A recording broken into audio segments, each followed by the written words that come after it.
We come to the last talk, and in particular also I say this because we are a little bit tight in time and we want to give fair, equal share in terms of time to all the speakers. So our last speaker will be Daehyeok Kim, who is an assistant professor of the computer science department at the University of Texas in Austin, so here. He co-leads the Network Systems Research Group and is a member of the Wireless Networking and Communication Group. And his research focuses on designing new systems and abstractions for virtualized programmable and heterogeneous computing infrastructures. And he will now talk about toward SLO-aware 5G multi-access edge computing. Yes. Thanks for the great intro, Robert. Hi everyone, my name is Daehyeok Kim from here at UT Austin. So today I'm going to talk about our recent work on enabling the low latency SLO-aware 5G edge computing. So this is joint work with my PhD student, Xiao, here. So as we all know, this 5G edge computing or 5G multi-access edge computing or MEC has a promise of providing low latency access to the edge compute facility close to the 5G base station. So here, the MEC applications typically have like request and response pattern, where the client device, such as your like a smartphone or XR headset device, send the request and then to the edge server, and then edge server do some process or computation using its CPU or GPU, and then return the response back to the client. So it has a request-response pattern, and there, the round-trip latency is very critical for these type of applications. So for example, the augmented reality or like smart stadium, where the client send a live video stream and the edge compute do video transcoding and send it back to the client. These applications require tens to hundreds of milliseconds of round-trip latency requirement. So the natural question is, does the current MEC deployment support such an SLO guarantee? So that's why we did some measurement study over like real-world 5G and MEC deployment. So this is a brief setup of our measurement study. So we use a client, the laptop computer connected to 5G smartphone as a hotspot, as a client device. And then we connect the client device to the three different 5G network across 3 different cities, 3 different countries. And then we run some like edge applications on the edge side, and we measure the end-to-end latency. So here are 3 applications we ran on this setup, and so here's the result. Surprisingly, over 75% of your request misses this SLO requirement. So for example, in this case, we show the result of a smart stadium where the edge server takes a live video stream from the client and then send a transcoded video back to the client. So we did the end-to-end latency measurement over 3 different cities, and this CDF graph, latency CDF graph, shows over 75% of the request misses its SLO deadline, which is 100 milliseconds. So why does this happen? So we found that there are 2 root causes of this problem. One is the 5G wireless resource contention causes high latency variability. So in this another experiment on the same setup, but we omit the edge compute resource contention. And even without any contention on the compute resource, we observed many of the requests misses this deadline. Okay. And especially, we actually break down the latency factor on the wireless resource, and we found that the uplink latency is the varies mostly compared to downlink latency. So this graph shows that as the data size increases, so for example, your like request size increases, the uplink latency varies high. So this is one of the root cause of the high the end-to-end latency variability. And then another root cause is edge resource contention. So here in this experiment on the same setup, we add a little bit of like resource stress or like the more load on the edge compute resource. And we can see that as we add more resource contention on the compute server, we can see many more requests misses its deadline. So compute resource contention is another key factor of this end-to-end latency variability. So why this happened today?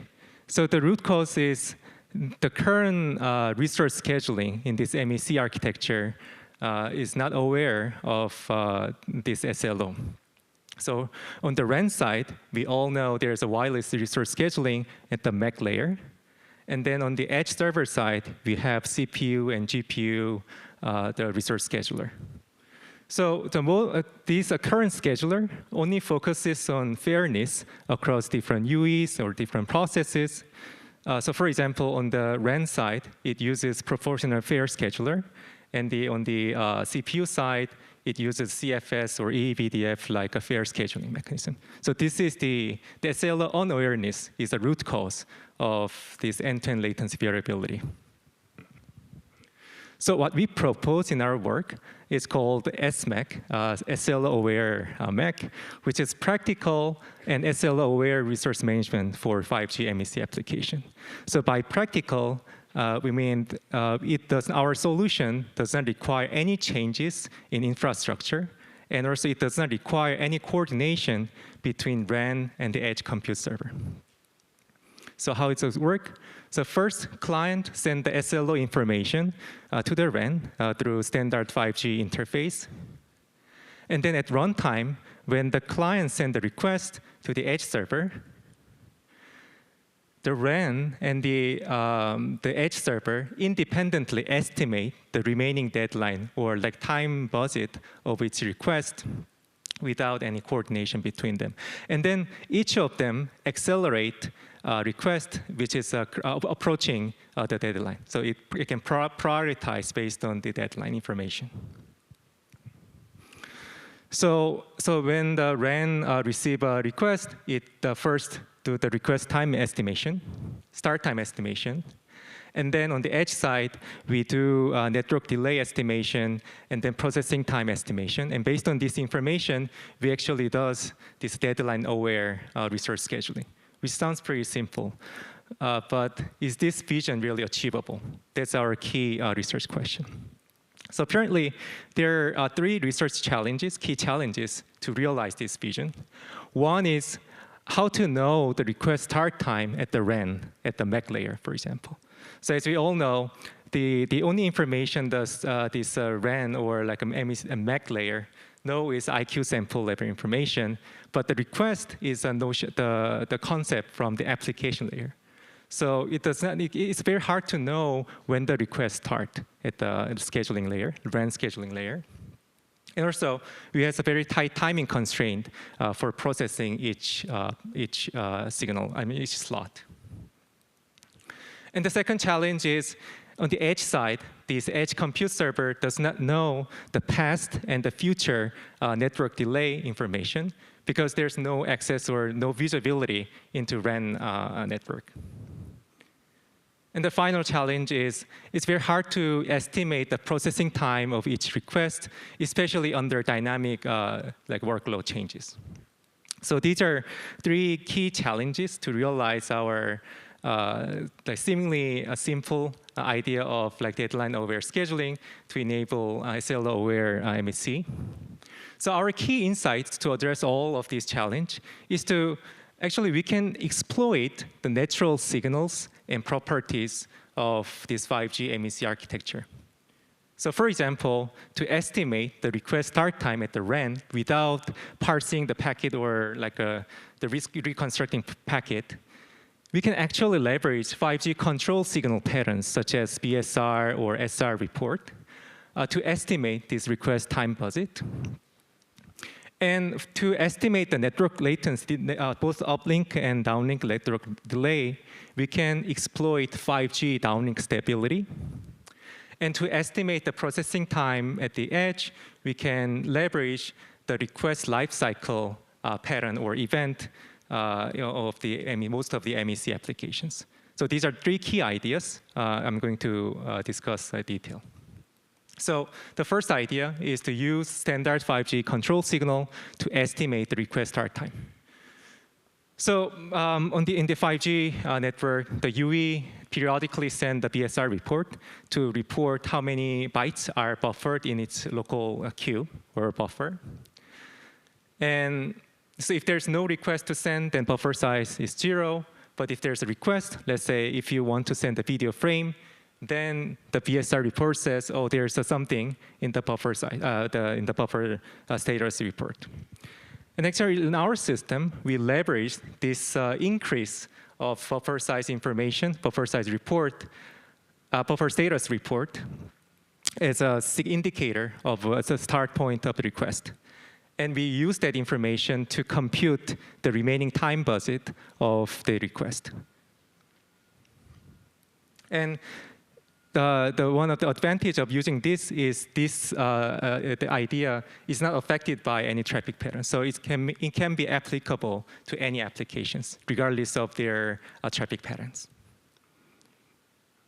So using this, we devised a deadline-aware wireless scheduling. So this RAN includes both latency critical applications I just mentioned, and also there is also best effort request, which does not have any SLO requirement. So among latency sensitive applications, we prioritize requests with smaller remaining time information based on what we just get. And between LC, the latency critical, and best effort service or request, we prioritize latency sensitive request over best effort request. And to avoid the best effort request, the starvation of best effort request, we prioritize the SR triggered resource allocation than over like normal scheduling, so that like we can ensure that none of the best effort service gets starved. And we implement this idea as a new max scheduler in both OAI and SRS RAN 5G stack, which means it's very easy to implement it. So, and then the second idea of to estimate the network latency at the edge side. So we actually leverage the fact that from our measurement study, we leverage the fact that the 5G downlink latency is pretty stable across, regardless of the data size. So our approach is to leverage this stability of downlink to estimate the network, both uplink and downlink network delay via the lightweight proving system without any modification on the application or infrastructure. And also, it does not require any time synchronization between the UE, between the client device and the edge server. So what I mean by proving system, so in our system, both between the client device and edge server, it periodically sends a prove packet.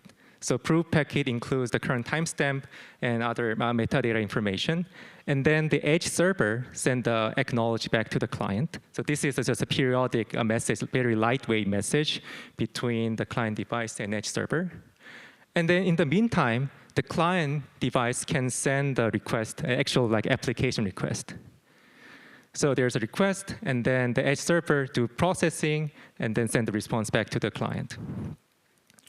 And what we can see here is that because this latency, the 5G, as we saw earlier in the previous slide, the 5G downlink latency is pretty stable regardless of your data size.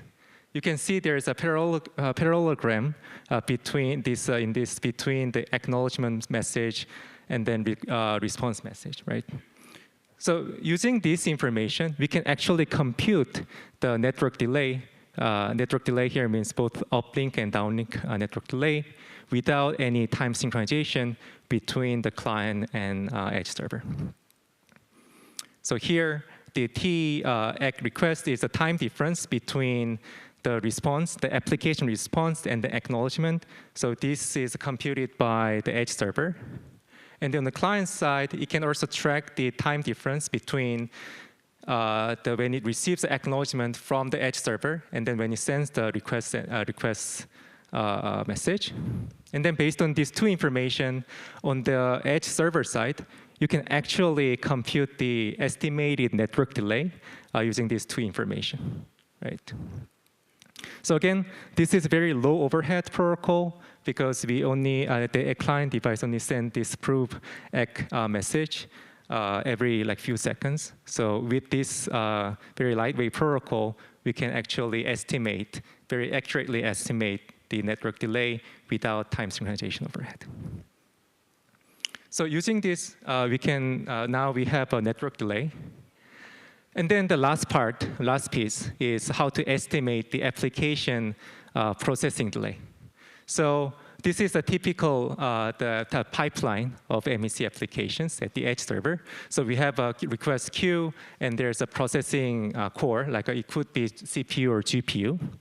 So when the request comes in, there's a request arrival event, and then when this in-queued requests get processed, then there's a process start time, and then there's a process end time. So any typical MEC application has these three, the request event, the lifecycle event. So we actually leverage these three lifecycle events to compute the estimated the processing delay. So based on these three time points, we can compute the T wait and T process, and then we estimate the processing delay of the current request.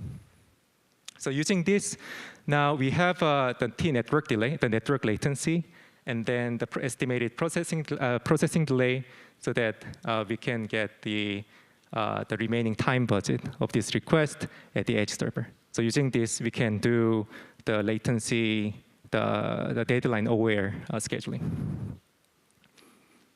So we provide the SMAC API to report these three events, that are basically three timestamps while processing the request without any intrusive application changes. So using this information, we apply this deadline-aware proactive scheduling for CPU and GPU resource based on existing mechanism. So yeah, this is how it works. And we evaluate our system. We implement our system on top of, as I said earlier, both OAI and SRS 5G stack. And we run our tests in the real private 5G network in our campus. And we run 3 latency-sensitive application and 1 a best effort application. And we also ran both static and dynamic workload. And here, just say, I'm going to show 2 key results. So this orange bar shows the SMAX SLO satisfaction rate. So you can see here, compared to baseline, here the baseline is a default scheduler where we are using the fair scheduling, proportional fair scheduling, and the basic default CPU scheduler, Linux CPU scheduler. And there are other 2 recent work about QoS-aware QoS-aware MEC scheduling. Just compared to this baseline, we can achieve, SMAC achieve very consistently high SLO satisfaction rate, regardless of your workload, either static or dynamic workload. And then another key benefit of using SMAC over other baseline is it achieves very short tail latency. So compared to baseline, again, so this graph shows the CDF of latency, end-to-end latency we measured.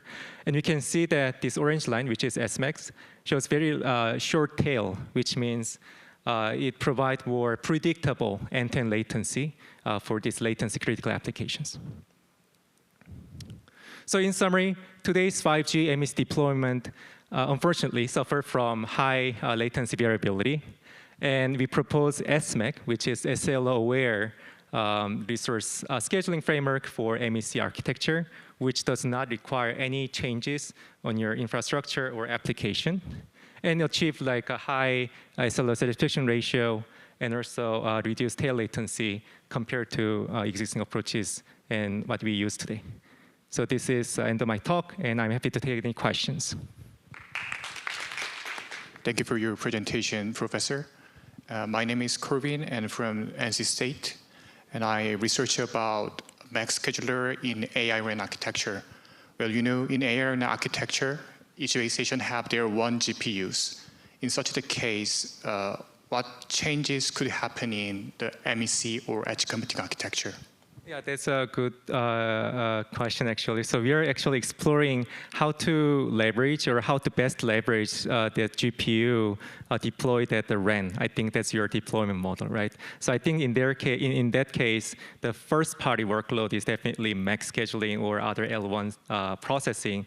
But at the same time, if there is a remaining GPU resource, we could leverage to run some like MEC applications, right? So I think it's open questions to support this to leverage remaining resource for like MEC applications while satisfying the SLO requirement for each application. I think that's the open directions. There's one more question up there.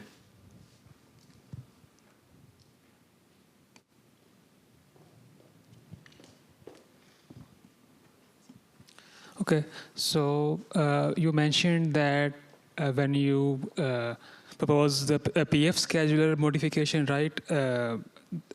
Deadline-aware PF scheduler. I would like to ask that. Did you change the PF weight criteria, like the way PF calculates the weights for all the users, or how did you do it?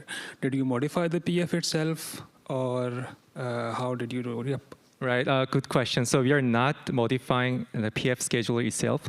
We just prioritize based on the deadline information or remaining time information, we prioritize the scheduling of that request. The more urgent request. But like we don't change anything on the PF itself. Then can we say that it's still PF? Because it's still PF. Okay, I see. Thank you. Okay, thanks so much, Daehyeok. Yeah, yes, I take this. Thank you so much.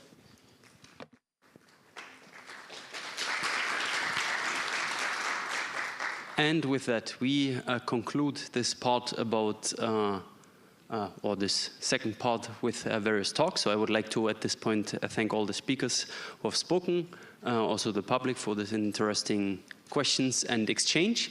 Now, what we will have next will be a small coffee break, and then we have now around, I believe, 2 hours of demo visits. So if you go outside, and then on your right, there will be a bunch of demo stands where you can discuss with the presenters and discuss their demos and so on. There should also be some time to actually discuss more questions regarding their talks.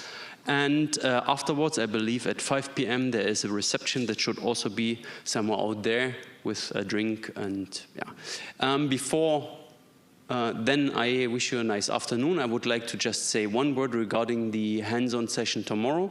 So the idea is, and maybe you have seen in the program, that we have in the morning some kind of session first where we help people who don't have everything installed to actually install. So it would be in particular for all those who participate in the hands-on and who don't have, for example, a working OAI environment, to really be on time at 8:30 so that we can make sure that you all have kind of the same starting state so that we can then look into core network and RAN and so on. And yes, Camille asked me to remind everybody that it won't be here, it will be in the Avea auditorium. In any case, all the information about where to go and so on should be also on the website of the workshop. So if there are any questions, then maybe ask me and I will redirect you to the right person.